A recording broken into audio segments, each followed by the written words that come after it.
There are two layers of defense you have to think about when you're talking about Edward Snowden and his flight from the long, long arm of the American government. First of all, you have to think about the perception of all of this. WikiLeaks is helping on that front because they put out statements saying that he's a whistleblower, that he's simply trying to reveal a global surveillance regime, and he's basically on the run looking for a democratic nation that will give him a safe haven asylum out there. But then there's the physical part of all of this.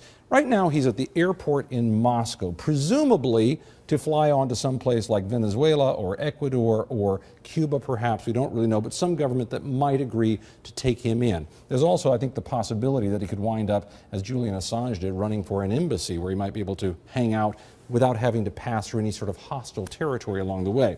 But in terms of his final destination, think about the world.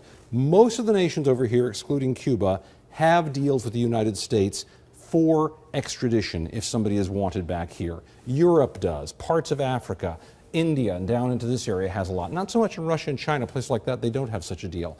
But you have to bear in mind several things. One, the charges. Any nation, even if you have a deal with the United States and you do not agree that the charges are a crime in your country, you may say, we're not extraditing. Secondly, the penalty. In the United States, the penalty for treason, if that's what this adds up to, can include death. So a country that doesn't support the death penalty could say that's a reason not to extradite. And lastly, there is the politics of it all, which can obviously play a big role no matter where you go. But here's the trick, and it's an important trick to bear in mind.